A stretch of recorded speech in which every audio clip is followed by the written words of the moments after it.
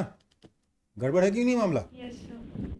तो इस केस का आंसर यही होगा, ये नहीं होगा, ठीक है? क्योंकि अगर आप work done is equal to force vector dot displacement vector लगाते हो तो फोर्स तो वेरिएबल है ना, तो which F vector to use? ये क्वेश्चन आ रहा है कि नहीं आ रहा नेचुरली? Yes sir. तो यही नहीं पता तो हम कैसे इस फॉर्मूले को यूज कर लें? इस फॉर्मूले को हम यूज ही नहीं कर सकते, ये बेकार हो गया फॉर्मूला। राइट और रॉन्ग? आया ना? Yes sir. Yes sir. चलो फिर आगे बढ़े। यहां से थोड़े से कॉन्सेप्ट बनना शुरू होते हैं, ठीक है?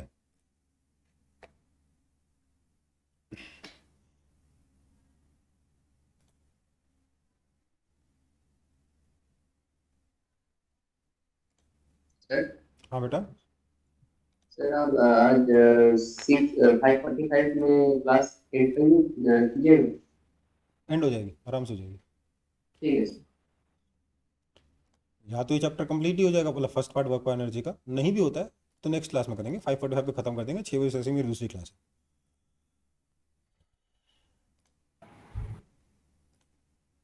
आगे बढ़ूं? सर वहाँ लास्ट में क्या लिखा है, variable which? F vector is variable, so which force to use in this formula? ठीक है। सो यहीं से हम लोग अगले अगले टॉपिक पढ़ेंगे। यस सर, हो गया। हो गया? अगला टॉपिक क्या है हमारा? Work done by variable force कैसे निकालें? तो देखो, फोर्स अगर वैरी कर रहा है तो धीरे धीरे ना वैरी करेगा, या एक मोमेंट के लिए तो उसको कांस्टेंट मान ही सकता हूं ना। तो उसके लिए हम यूज करते हैं D W is equal to F vector dot S vector या D S vector. That means work done is equal to integration of F vector dot D S vector. Okay बेटा? Yes sir. मैं आपको as a rule बता दे रहा हूं, पहले dot product कर लेंगे, उसके बाद इंटीग्रेशन करें। ठीक है? कोई दिक्कत? हालांकि वही करना भी है, यहां पे दिख भी रहा है, बट मेथड में भी आप एक स्टेप में सिर्फ वर्क डन डॉट प्रोडक्ट करके देख लीजिए, एक बार रुक जाएंगे। ओके? उसका क्या कारण है आगे के क्वेश्चन में समझ में आएगा, आज नहीं, जब सेकंड पार्ट पढ़ेंगे तब समझ में आएगा। ठीक है? सो अगर मेरे पास कोई भी रैंडम पाथ पे कोई ऑब्जेक्ट मूव कर रहा है पॉइंट ए से पॉइंट बी तक, तो मैं क्या करूंगा, मैं इस पाथ का एक छोटा सा टुकड़ा कंसिडर करूंगा, ds वेक्टर बोलूंगा। इस मोमेंट पे अगर इस पे फोर्स f वेक्टर लग रहा है तो इतने पार्ट के लिए वर्क डन क्या उतना हो जाएगा, dw is equal to F vector और ds वेक्टर। मैं इसको इंटीग्रेट कर दूंगा, कहां से कहां तक? a से b तक, राइट? आया ना? Yes sir. तभी ना मुझे वर्क डन मिलेगा। Yes sir. Yes sir. चलो कॉपी कर लो इसको,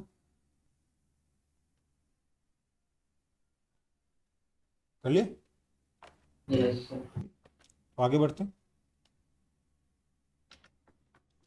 एग्जाम्पल है, एन ऑब्जेक्ट या ब्लॉक, जो भी लिख लो, ब्लॉक, ऑब्जेक्ट, पार्टिकल, जो लिखना लिख लो, moves from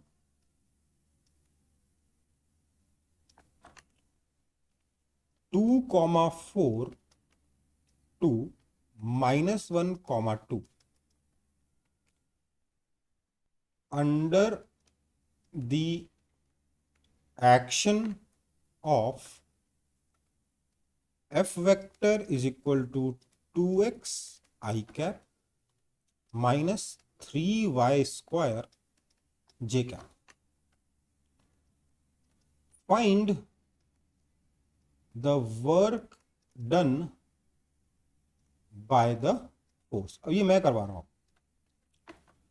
ठीक है, क्योंकि इसमें जो कॉन्सेप्ट यूज होंगे आपको नहीं पता उसका, मतलब कॉन्सेप्ट पता है, उसको यूज कैसे करते ही नहीं मालूम। तो देखिए मेरे पास फोर्स वेक्टर कितना है सर, ये है 2x I cap minus 3y square j cap. और अगर मैं एक्स वाई प्लेन पे मूव कर रहा हूं तो किसी भी डिस्प्लेसमेंट वेक्टर को क्या मैं dx I cap plus dy j cap लिख सकता हूं, हाँ या ना? Yes. Therefore force vector dot displacement vector को मैं क्या लिख सकता हूं, 2x dx प्लस प्लस नहीं minus 3y square dy, right? Right और wrong? Yes, sir. Yes, sir. This implies मेरा dw हो गया 2x dx minus 3y square dy। अब मैं क्या करूंगा, बस LHS RHS को इंटीग्रेट कर दूंगा। वर्क 0 मान रहा हूं मैं कब, इनिशियल पोजीशन पे। इनिशियल पोजीशन पे x कितना था, 2 था, और y कितना था, 4 था। लिमिट समझ में आ रही कैसे लिख रहे हैं? फाइनल वर्क W हो जाएगा कब, जब पार्टिकल यहां पहुंच जाए, मतलब x कितना है, -1, और y कितना है, 2। आया ना? लिमिट बिठाना समझ में आ रहा है यहाँ पे? Yes, sir. Sir. So this means कि मेरा जो वर्क हो जाएगा, ये तो सिर्फ कैलकुलेशन है, मेहनत यहीं तक थी।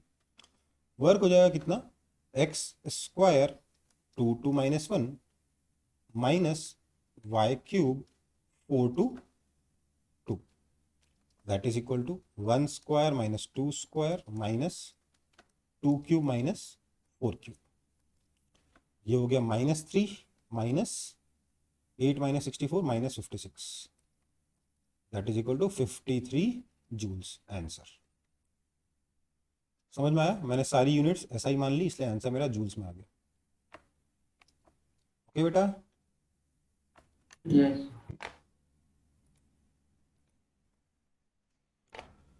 समझ में आया कि नहीं? Yes, sir. पक्का? Sir. हाँ, Yes, sir.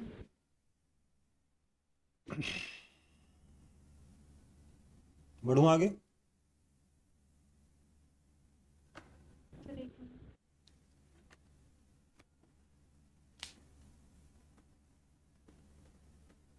Yes, sir.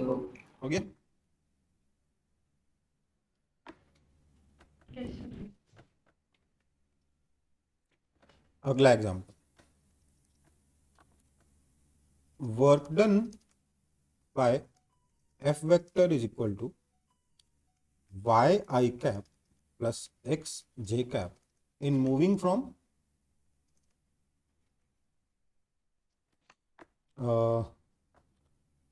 x1 comma y1 to x2 comma y2। Solve करें। dw is equal to F vector dot ds vector, आया ना? बोलिए। Yes, sir.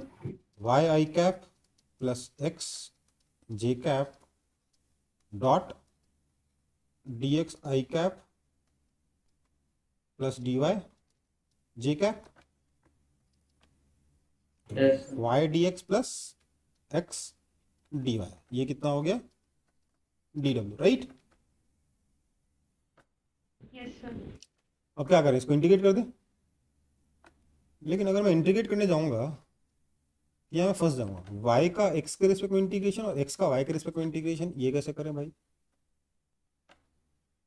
फंस गए ना? फंसे कि नहीं? Yes, sir. अब देखो, आपके ऐसे लोग तो फंस ही जाएंगे, लेकिन मेरे जैसे समझदार लोग यहाँ पता है क्या बोलेंगे? सर ये तो कुछ भी नहीं है। क्या नहीं है बेटा? सर ये तो second function into differentiation of first function plus first function into differentiation of second function है।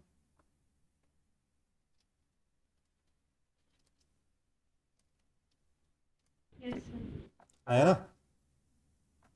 Yes, Yes, sir. sir. अब इंटीग्रेट करेंगे। डी डब्ल्यू जीरो कहाँ मानेंगे? जब एक्स और वाई की वैल्यू इनिशियल थी x1 और y1, है ना, x1 कॉमा y1, और यहाँ पे क्या हो जाएगा x2 कॉमा y2 पे वर्क डन w कितना है निकालना है। This implies w is equal to कितना हो जाएगा? x2 y2 minus x1 y1। समझ में आई बात? Yes, sir.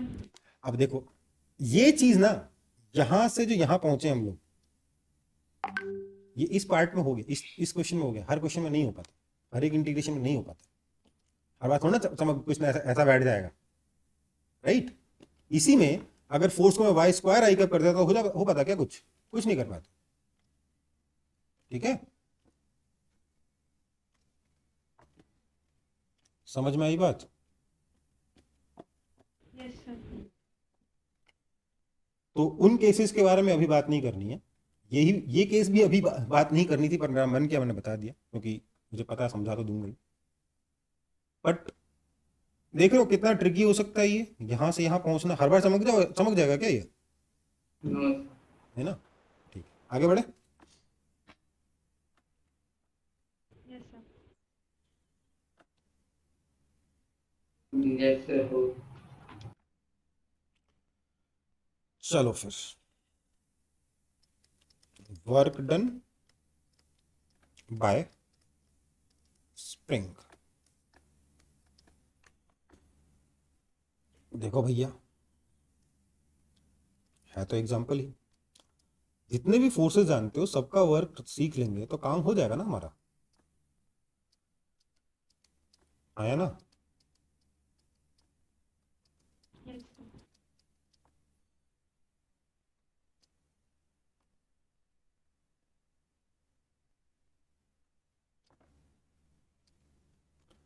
ये इसकी ओरिजिनल लेंथ है L0, इसका स्प्रिंग कांस्टेंट है K। ठीक है,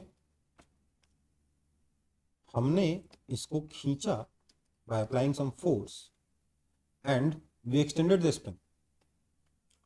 बोला है कि find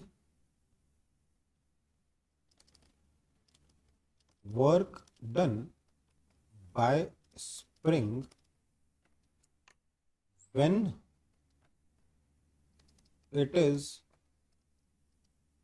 stretched by length x। ठीक है, क्या करेंगे सर? जो स्प्रिंग फोर्स लगाएगा, फोर्स बाय स्प्रिंग कितना होगा? माइनस के एक्स होगा, है ना? Yes, sir. Therefore D W कितना हो जाएगा सर? सही हो जाएगा minus k x d x. Yes, sir. This implies work done by spring कितना हो जाएगा? माइनस के टाइम्स एक्स स्क्वायर बाय 2, और work done is equal to minus half k x square. आया ना? Yes, sir. कॉपी कर लो।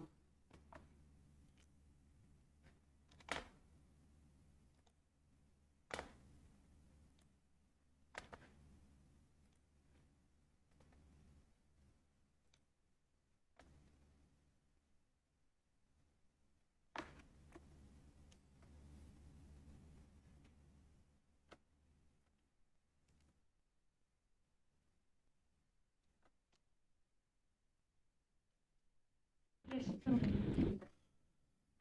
चलो एक एग्जांपल ट्राई करेंगे आप लोग।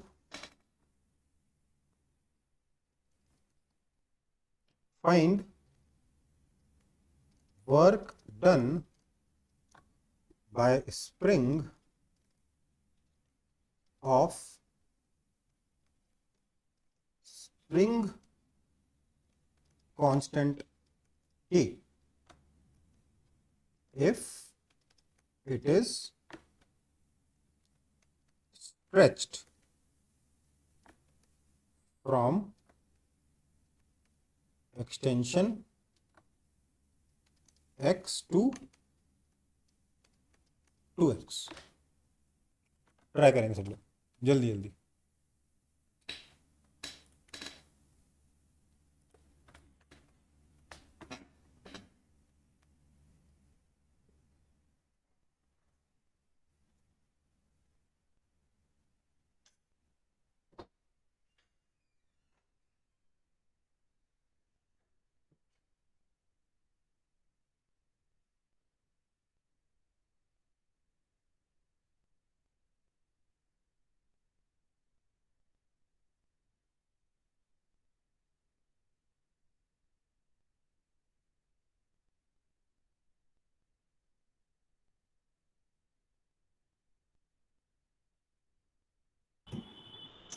Sir, minus 3/2 kx square.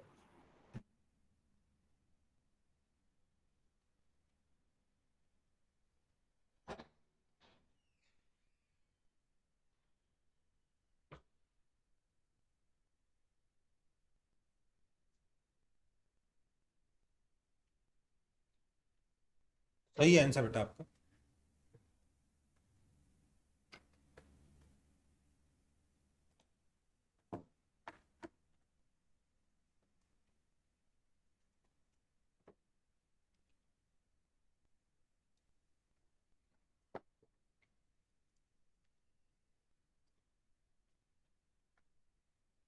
क्या करेंगे सर? पिछले वाला ही तो क्वेश्चन है। कई लोग बोलते हैं सर एक्स स्ट्रेच करने पे half minus half k x square work होता है। कहानी खत्म भैया। जीरो से एक्स में minus half k x square work होता है। लीनियर फंक्शन नहीं है, एक्स स्क्वायर आ गया ना। तो कैसे होगा? Integration minus k x d x कहां से कहां तक? X to 2x. X to 2x। That will come out to minus 3/2 k x square. ठीक है, Yes. कोई दिक्कत? समझ में आ रहा है ना सबको? Yes. Yes, sir. चलो, तो वर्क में बेसिक चीजें जो पढ़ानी थी वो हो गई। आप लोगों ने जितना क्लास 10th में पढ़ा था वर्क के बारे में, उससे ज्यादा पढ़ा ही चुका हूं ना मैं। Yes, sir. उससे एक लेवल का। थोड़ा सा ज्यादा, जिससे हमारा काम चल जाए।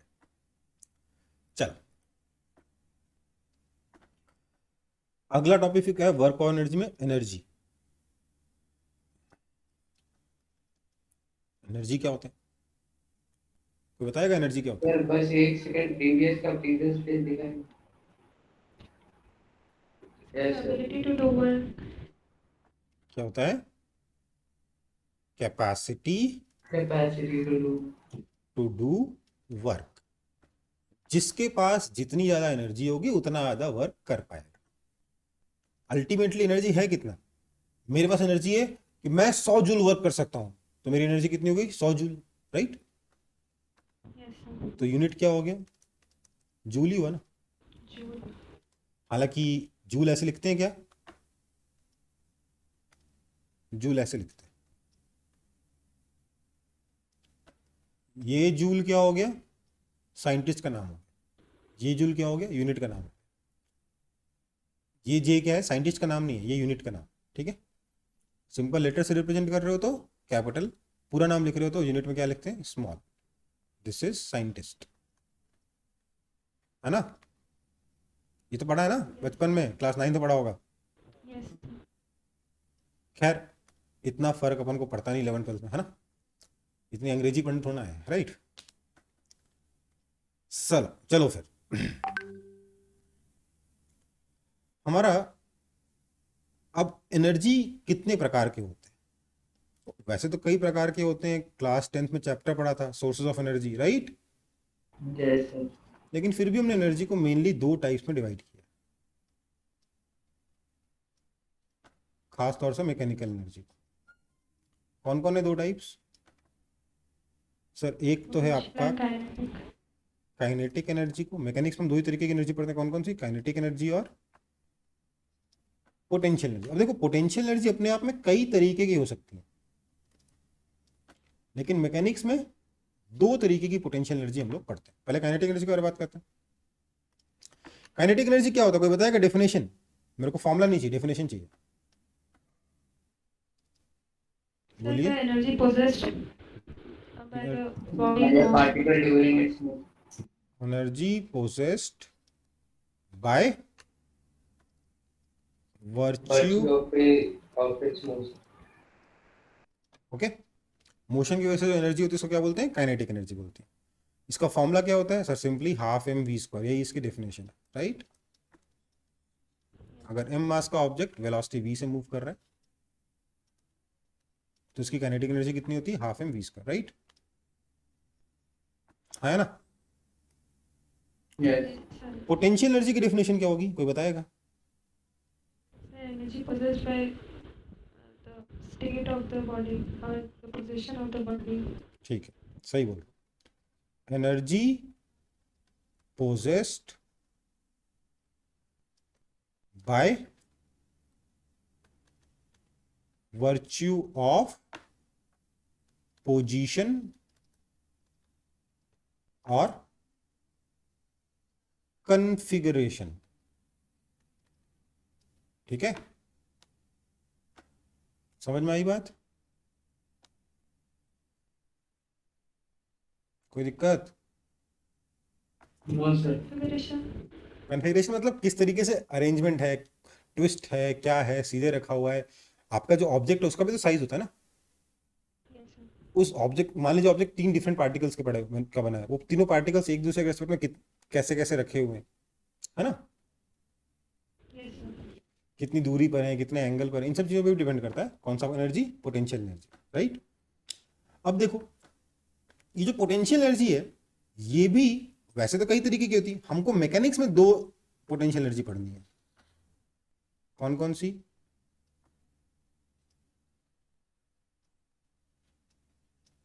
एक है gravitational potential energy, okay, Yes, sir. और दूसरी है इलास्टिक पोटेंशियल एनर्जी। उसमें हमको स्पेशली स्प्रिंग का पढ़ना है तो मैं स्प्रिंग की पोटेंशियल एनर्जी लिख दे रहा हूँ, इलास्टिक पोटेंशियल एनर्जी भी नहीं लिख रहा हूँ। इलास्टिक पोटेंशियल एनर्जी हम पढ़ेंगे इलास्टिसिटी चैप्टर में, ठीक है, बट अभी शॉर्ट में उसका भी एक छोटा सा पार्ट है, इसलिए वो कौन सा एनर्जी है, स्प्रिंग की पोटेंशियल एनर्जी, ओके बेटा। देखो ग्रेविटेशनल पोटेंशियल एनर्जी कैसे डिफाइंड होती है, ध्यान दीजिएगा। किसी भी पोटेंशियल, अगला पॉइंट जो बोलने जा रहा हूं ना ये सबसे इंपॉर्टेंट और लिखवाऊंगा नहीं इसको, सबसे बड़ी दिक्कत ये है इसके साथ, ठीक है, तो ध्यान से सुन लो एक ही बार में। कोई भी पोटेंशियल एनर्जी कभी भी एब्सोल्यूट नहीं होती, ठीक है, हमेशा रिलेटिव होती है। रिलेटिव का मतलब क्या है बताता हूं। किस जगह पे पोटेंशियल एनर्जी जीरो है ये हमें नहीं मालूम, ठीक है, we can only find change in potential energy. हम हमेशा और हमेशा सिर्फ और सिर्फ चेंज इन पोटेंशियल एनर्जी निकाल सकते हैं, okay.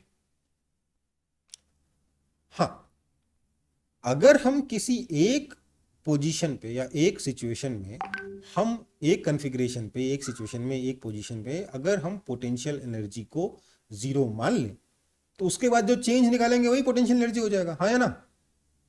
Yes, sir. Yes, sir. तो हमेशा ही पोटेंशियल एनर्जी डिफाइन करने के लिए एक रेफरेंस पॉइंट होता है।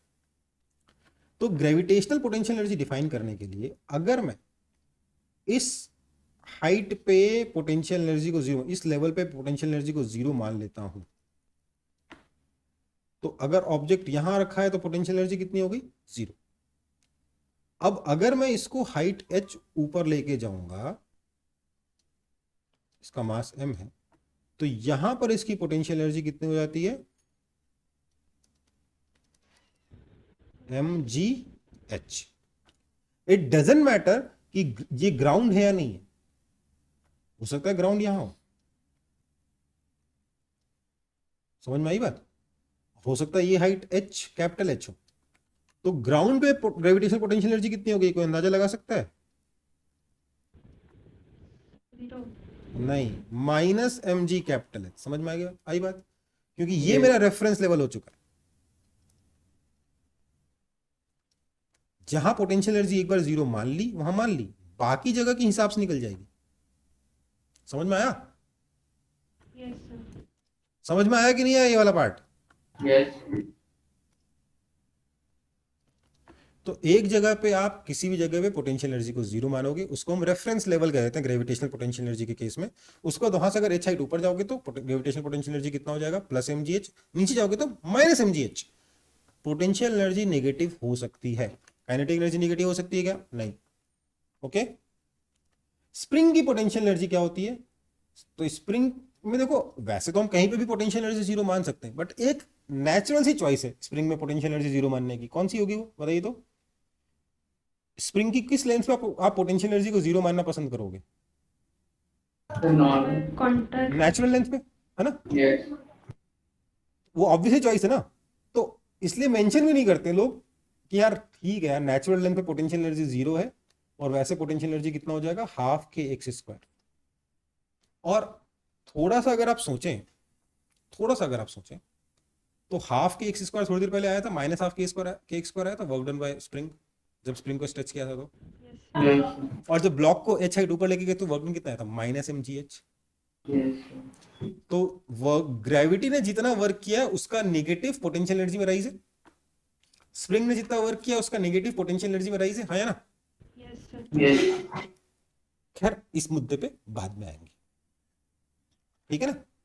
बेसिकली एनर्जी जो है ना, वो वर्क से ही डिफाइन होती है। खासतौर से पोटेंशियल एनर्जी वर्क से ही डिफाइन होती है। इनफैक्ट काइनेटिक एनर्जी भी वर्क से ही डिफाइंड होती है, पर वो सेकंड पार्ट में पढ़ेंगे हम वो वाला टॉपिक। अभी बस मैं फॉर्मूले पढ़ा दिया, क्वेश्चन सॉल्व कर लेंगे, थोड़े से लॉज भी शॉर्ट में पढ़ेंगे, ठीक है? ओके बेटा? Yes, sir. Yes. Yes, sir. चलो, कॉपी कर लिया ये वाला पेज? Yes, sir. तो अगला हमारा टॉपिक है law of conservation of energy.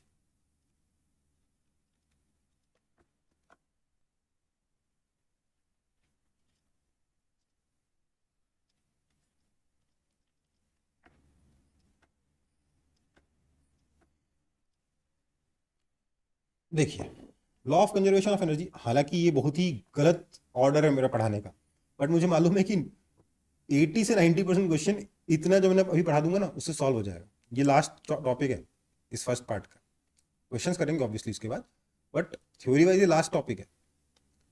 और इतना पढ़ने से हमारा क्लास 11th के भी ऑलमोस्ट 80% क्वेश्चन सॉल्व हो जाते हैं। कुछ क्वेश्चन सॉल्व नहीं हो पाते इतना पढ़ने से, उसके लिए सेकंड पार्ट है। बट अगर प्रॉपर तरीके से जाओ ना तो इसमें इतने में कंफ्यूजन हो जाता है, इसलिए मैं इसको पहले पढ़ा दे रहा हूँ, ठीक है बेटा? So law of conservation of energy क्या कहता है? ये कहता है कि एनर्जी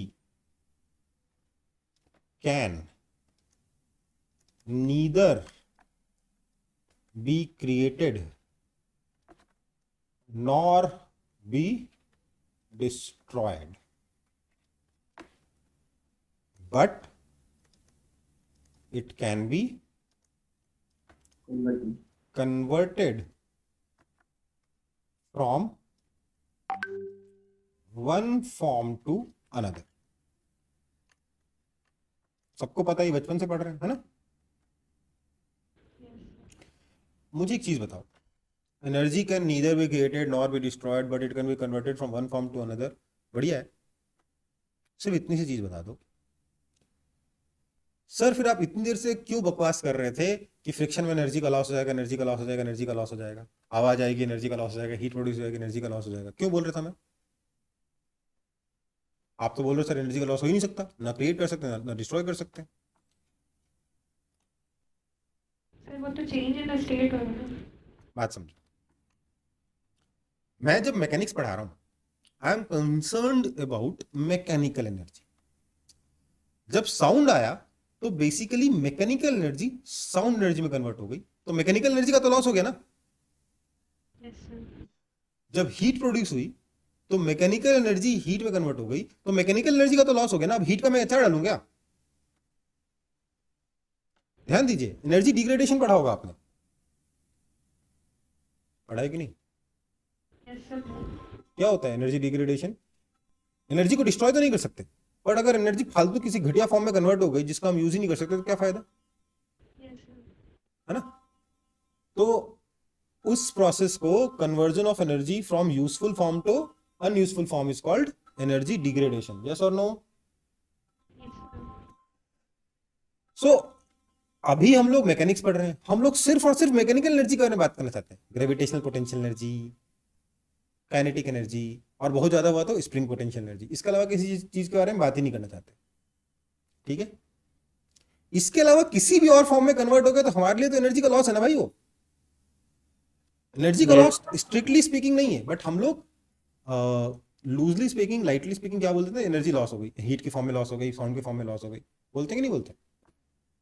Yes. Yes, sir. तो energy can neither be created nor be destroyed, but it can be converted from one form to another. ये हमारा law of conservation of energy. क्या होगा हम आगे के क्वेश्चंस, अगर सिर्फ न्यूमेरिकल के पॉइंट ऑफ व्यू से बताऊं, फिजिक्स के पॉइंट ऑफ व्यू से पूरा छोड़ ही दूं, तो आगे के क्वेश्चंस में हम लोग क्या करने वाले हैं? हम लोग उन सिचुएशंस को कंसिडर करेंगे जहां पर मैकेनिकल एनर्जी का लॉस नहीं होता, मतलब ना हीट प्रोड्यूस होगा ना साउंड प्रोड्यूस होगा। ओके ओके बेटा? Okay, sir. Okay. Electrical energy और मैग्नेटिक एनर्जी तो अपन को आता ही नहीं, वहां तक तो पहुंचेंगे ही नहीं इस 11th क्लास में, ठीक है? उसके बारे में क्लास 12th में बात होगी, ठीक है बेटा? ओके, तो हम सिर्फ और सिर्फ मैकेनिकल एनर्जी का एक फॉर्म से दूसरे फॉर्म में कन्वर्ट होना या एक ऑब्जेक्ट से दूसरे ऑब्जेक्ट में ट्रांसफर होना, उनके ऊपर बेस्ड क्वेश्चन सॉल्व करने वाले हैं। Okay, Okay. चलो तो बढ़े आगे। Yes, sir. Yes, sir. तो हमारा थ्योरी इस पार्ट का कंप्लीट हो चुका है, सिर्फ अब कुछ एग्जांपल्स करने हैं, 4 5 6 10 जितने करने करेंगे। आज पूरे नहीं हो पाएंगे, कुछ एग्जांपल्स नेक्स्ट क्लास के लिए बचेंगे, और उसके बाद हमारा ये टॉपिक बेसिकली चैप्टर कंप्लीटेड है। अच्छा, मैंने कल बोला था जिन लोगों ने डाउट्स नहीं भेजे मैं उनको कॉल करूंगा, पर मेरी क्लासेस सैटरडे संडे को बहुत ज़्यादा है, इसलिए मैं कॉल कर नहीं पाया। मंडे को कॉल आ रहा है आप लोगों का, ठीक है? और आप लोगों को, आपके पेरेंट्स को, सबको कॉल आ रहा है जिन लोगों ने मेरे को डाउट्स नहीं भेजे थे डाउट क्लास के लिए, ठीक है? और इसका मतलब ये नहीं कि अगली डाउट क्लास में बस आप कुछ भी डाउट फोटो खींच के भेज दिए। मैं अगली डाउट क्लास से एक और चीज़ स्ट्रिक्ट करने वाला हूँ। अगर आप मुझसे डाउट पूछते हो, जिसने डाउट पूछा होगा ना, मैं उससे उस क्वेश्चन के बारे में और उससे पहले वाले क्वेश्चंस, उससे ईजियर क्वेश्चंस मैं उससे पूछ लूँगा, ठीक है? तो आपको पढ़ाई करनी है, ठीक है? चलो एग्जाम्पल, क्या एग्जाम्पल यार? A ball of mass m लिखेंगे, a ball of mass small m is dropped from a height h with what velocity? Sir, हाँ, पिछला पेज इतना सा था,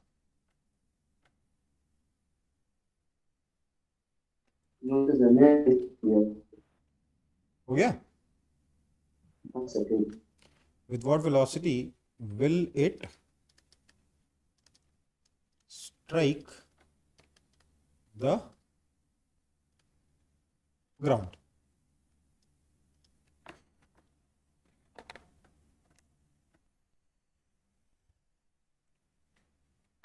ये क्वेश्चन बचपन से सॉल्व कर सकते हैं हम लोग, क्लास 9 पे भी सॉल्व कर लेते हैं, है ना? क्लास 9 का फर्स्ट चैप्टर पढ़ने के बाद भी सॉल्व कर लेते हैं, है ना? हम अभी भी क्लास 11 में जो टॉपिक्स पढ़ चुके हैं, जो पुराने चैप्टर्स पढ़ चुके हैं, उससे भी सॉल्व कर सकते हैं इसको, पर मुझे सॉल्व करना नहीं। उस तरीके से मेरे को एनर्जी का यूज करके सॉल्व करना है, क्योंकि मुझे एनर्जी सीखनी कैसे काम करती है ना। इनफैक्ट हमने मोशन वाले चैप्टर में भी एनर्जी का यूज करके ये क्वेश्चन सॉल्व कर रखा है, राइट। Yes, sir. यहाँ पर इनिशियल वेलोसिटी जीरो है, यहाँ वेलोसिटी फाइनल वो है, इस पे फोर्स लग रहा है नीचे की तरफ mg, हाइट है ये h, राइट। मैं क्या लिखूंगा, एनर्जी इज कंजर्व्ड, क्योंकि कहीं पे कोई साउंड क्रिएट नहीं हुआ, कहीं पे कोई हीट प्रोड्यूस नहीं हुआ, राइट। सो हुआ क्या है, इस ऑब्जेक्ट की जो पोटेंशियल एनर्जी थी वो नीचे जाते वक्त डिक्रीज हुई और काइनेटिक एनर्जी इंक्रीज हो गई, हाँ या ना। Yes, sir. तो मैं क्या लिखूंगा, U इनिशियल, U का मतलब पोटेंशियल एनर्जी, U से क्या रिप्रेजेंट करता हूं मैं, पोटेंशियल एनर्जी को, plus K initial, initial total energy होगी, K का मतलब काइनेटिक एनर्जी, U का मतलब पोटेंशियल एनर्जी। लिख लो चाहो तो, U का मतलब क्या है, पोटेंशियल एनर्जी, K का मतलब क्या है, काइनेटिक एनर्जी। मैं बार बार ऐसे यूज करने वाला हूँ, ओके। तो U initial plus K initial is equal to U final plus K final. That means U gravitational potential energy निकालने के लिए मुझे सबसे पहले एक रेफरेंस लेवल डिसाइड करना पड़ेगा। तो मैंने बोला ग्राउंड ही मेरा रेफरेंस लेवल है, ग्राउंड के लेवल पे पोटेंशियल एनर्जी जीरो होती है। तो इनिशियल पोटेंशियल एनर्जी कितनी हो जाएगी, स्मॉल m g h, और इनिशियल काइनेटिक एनर्जी कितनी हो जाएगी, जीरो। U फाइनल जब ग्राउंड पे पहुंच गया तो कितना हो जाएगा, जीरो, प्लस K फाइनल कितना हो जाएगा, half m v square, right. Yes, sir. That mean simply v is equal to कितना आ गया, अंडर रूट ऑफ 2gh। ये तो मैं ऐसा आंसर भी याद है ना, Yes. Yes, sir. कॉपी कर लो।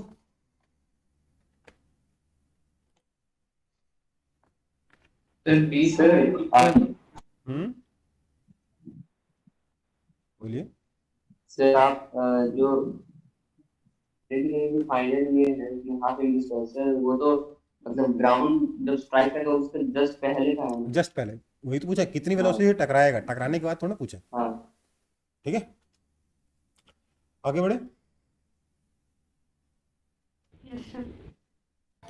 सर अगर बीच में होगा तो थोड़ा सा पोटेंशियल एनर्जी और थोड़ा सा काइनेटिक एनर्जी। हाँ, वो सब आप लोग क्लास 9 में कर चुके हो, दोबारा क्यों करना है ना। हम अपने एनर्जी कंजर्वेशन प्रूफ भी किया था ना, किसी भी जनरल हाइट पे टोटल एनर्जी, इनिशियल एनर्जी और फाइनल एनर्जी सब सेम था, है ना। यस Yes, याद sir. है, 9th क्लास में किया है, Yes, sir. ठीक है।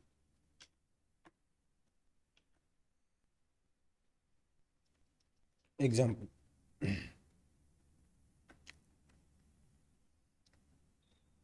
ये हमारे पास एक इंक्लाइन प्लेन है, इंक्लिनेशन थीटा, यहाँ एक ब्लॉक रखा हुआ है, मास कैपिटल M का, ये लेंथ L है, ये हाइट h है, ये लेंथ x है, ठीक है। बोला ये फ्रिक्शन बिल्कुल नहीं है, फ्रिक्शन होता तो हीट प्रोड्यूस हो जाती ना, वो वाला केस हम सॉल्व ही नहीं कर रहे। फ्रिक्शन बिल्कुल नहीं है, ये ब्लॉक को, इस ब्लॉक को हमने यहाँ से छोड़ दिया। पूछा है जब ये ग्राउंड पे टकराने वाला होगा तो यहाँ पे इसकी वेलोसिटी कितनी होगी।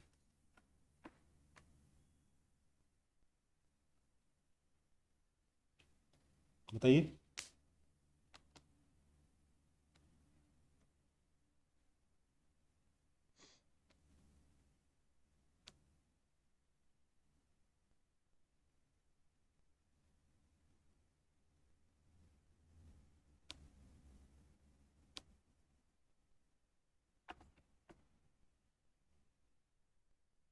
क्या करेंगे, Root 2 J sin theta है.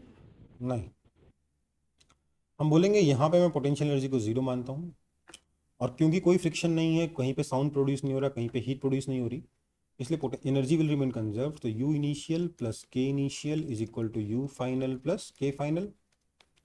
दिस मीन्स U इनिशियल कितना है, m g h, plus K initial कितना है, zero, is equal to U final zero plus K final half m v square. That means V is simply under root of 2gh, आया ना।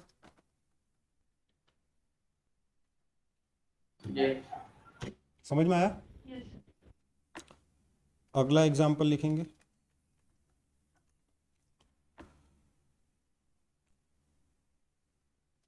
From the roof of a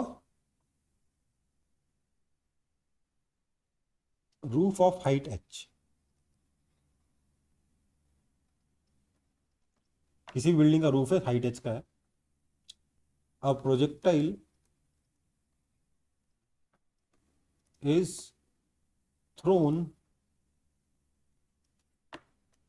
with speed u at an angle theta with horizontal. With what speed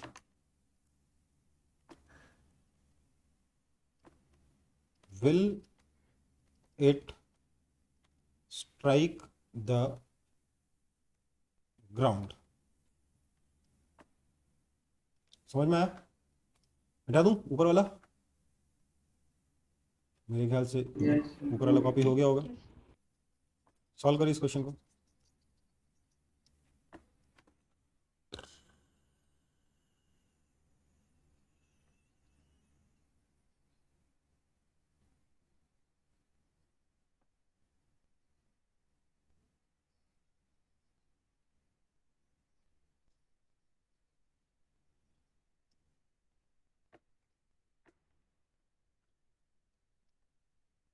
कितना आया answer? फटाफट बताइए.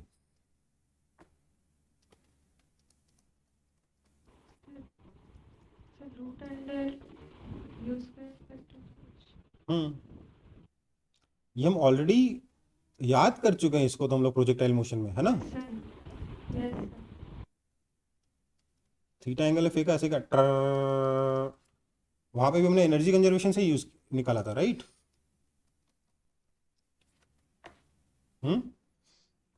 क्या होगा? फिर से वही इक्वेशन लिखेंगे.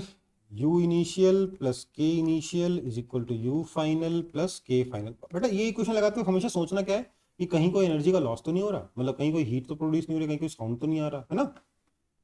दिस मीन्स mgh, मैंने ग्राउंड के लेवल पे पोटेंशियल एनर्जी को जीरो माना, plus half m u square is equal to zero plus half m v square. That means v is equal to under root of u square plus 2gh. Answer समझ में आया? Yes और no? Yes, sir. Yes, sir.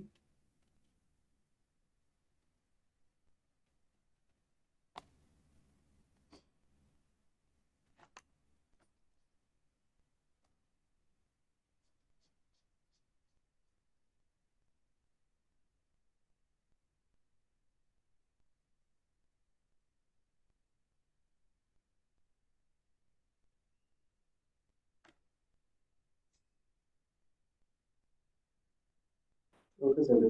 हो गया? आगे बढ़े. Yes, sir.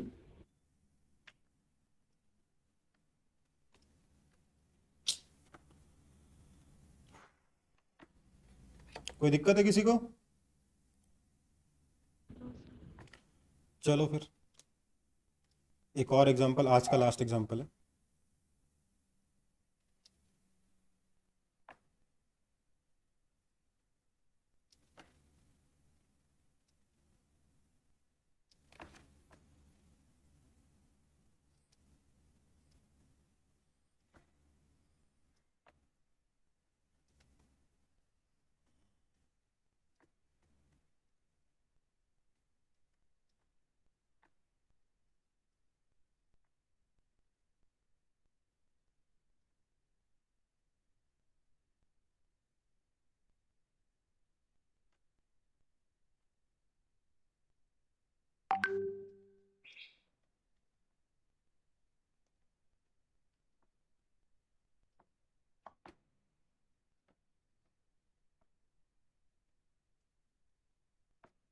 समझ में आया कुछ क्वेश्चन? Yes, sir. सॉल्व करो फिर. Sir, velocity कुछ है? इनिशियल वेलोसिटी जीरो है.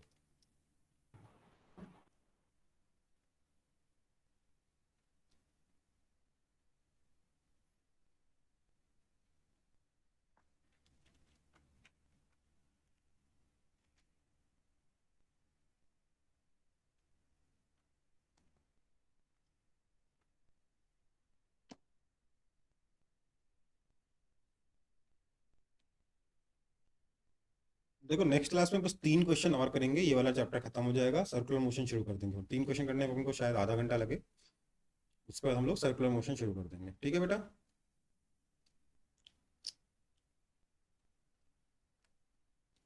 ठीक है। Yes sir. Yes, sir.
नहीं आया? No, sir. देखो भैया, मान लो इसकी वेलोसिटी यहाँ पे v होती है, पहले v निकालेंगे तब ना रेंज निकलेगा, है ना? तो इस पॉइंट को मैं तो ए सर बोल, यहाँ सुनो बात को, इस पॉइंट को ए बोलता हूँ, इस पॉइंट को बी बोलता हूँ। ठीक है? तो ए से लेकर बी तक के लिए हम लोग एनर्जी कंजर्वेशन लगा रहे हैं, क्योंकि स्मूथ सरफेस है, कहीं कोई आवाज नहीं आएगी, कहीं कोई फ्रिक्शन नहीं होगा, राइट? कहीं कोई हीट प्रोड्यूस नहीं होगा। तुम क्या बोलेंगे? यू इनिशियल प्लस के initial is equal to u final plus के फाइनल। अब पोटेंशियल एनर्जी लिखने के लिए कहीं ना कहीं रेफरेंस लेवल को जीरो मानना पड़ेगा पोटेंशियल एनर्जी के। आप कहीं भी मान सकते हो, यहाँ भी मान सकते हो, यहाँ भी मान सकते हो, यहाँ भी मान सकते हो। मैं यहाँ लेकर ग्राउंड के लेवल पे मैंने पोटेंशियल एनर्जी को जीरो मान लिया। तो यू इनिशियल कितना हो जाएगा? M G capital H plus के इनिशियल जीरो। यू फाइनल कितना है? M G small H plus के फाइनल कितना है? Half M we square. तो जब आप सॉल्व करोगे तो you will get v is equal to under root of 2g into capital H minus small H, right? v कितना आ गया? Under root of 2g into capital H minus small H. अब ये पॉइंट c है, b से c के बारे में बात करें तो क्योंकि b से वेलोसिटी हॉरिजॉन्टल फेंकी गई है, हमें टाइम ऑफ फ्लाइट पता है कितना? Under root of 2 small H by G, आया ना?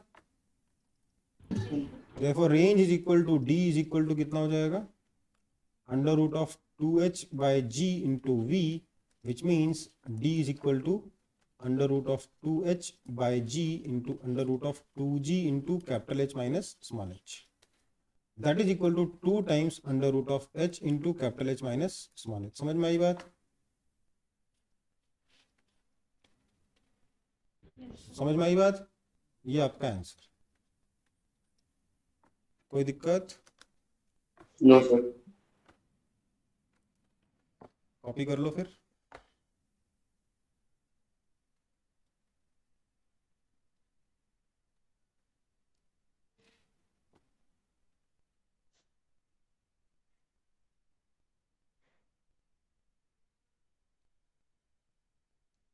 कॉपी हुआ?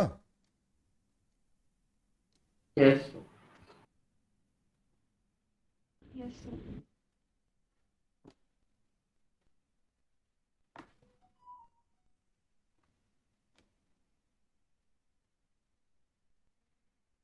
हो गया सर। हो गया? चलो फिर आज की क्लास खत्म करते हैं यहाँ पे। समझ में आया सबको? Yes. Yes sir. अभी तक तो कोई तकलीफ दे बात करी नहीं मैंने, है ना? और तो रिकॉर्डिंग जरा पोस्ट कर दिएगा पहला, मतलब बीच में 1-2 मिनट के लिए नेट खराब हो गया। ठीक है, मेरा पहला आधा घंटा तो रिकॉर्ड नहीं हुआ बेटा, बाकी का नहीं नहीं सर, बीच में थोड़ा ठीक है वो मैं कर दूंगा।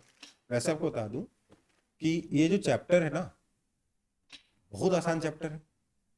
अभी मैंने आपको पढ़ाया, एक क्लास का ही पार्ट था ना ये तो, और थोड़ा सा 2-3 क्वेश्चन बाकी इसी के ऊपर, बाकी तो हो ही गया। 80% क्वेश्चन इस पार्ट से आते हैं, 20% क्वेश्चन अगले पार्ट से आते हैं, जिसको पढ़ाने में मुझे 2 से 3 क्लास लगेगी। ठीक है, तो वो वाला पार्ट स्लाइटली डिफिकल्ट है इस पार्ट से, स्लाइटली। उस वजह से आपको 80% क्वेश्चन में भी लोग डरते हैं, है ना? सो आप लोग इतना मान के चलिए, मैं बार बार बोल रहा हूँ, 80% क्वेश्चन तो इतने से बन जाएंगे। बाकी वाला पार्ट भी बहुत डिफिकल्ट नहीं, स्लाइटली डिफिकल्ट है। वो जरूरी भी है, क्योंकि वो उससे अगर वो नहीं पढ़ोगे ना तो 11th क्लास में तो फिर भी आपको सिर्फ 20% क्वेश्चन फंसेंगे। 12th क्लास में जब दूसरे चैप्टर्स आएंगे ना, इलेक्ट्रोस्टैटिक्स वगैरह, उसमें बहुत सारे क्वेश्चन फंसते हैं। ठीक है, तो पढ़ना उस पार्ट को भी बहुत जरूरी है। इनफैक्ट उस पार्ट पे ज़्यादा स्ट्रेस दे सकूं, इसलिए मैंने दोनों पार्ट्स को अलग अलग किया है। प्लस हमें अगला चैप्टर जो पढ़ना है सर्कुलर मोशन, उसमें इस पार्ट का यूज हो जाता है थोड़ा सा, तो वो काम भी आपको आसान पड़ जाएगा, है ना? पढ़ाई कर लीजिएगा, छोड़िएगा मत। बहुत जल्दी जल्दी चैप्टर कंप्लीट हो रहे हैं, क्योंकि सर्कुलर मोशन का सेकंड पार्ट जो है वो भी आपके 2 क्लास का ही टॉपिक है। ओके, तो हो सकता है मंडे को, नहीं तो ट्यूसडे को तो कंप्लीट हो ही जाएगा आपका सर्कुलर मोशन भी। ट्यूसडे नहीं, वेडनेसडे होगा ना शायद, जो भी। Sir, आप Monday नहीं क्या क्लास? हाँ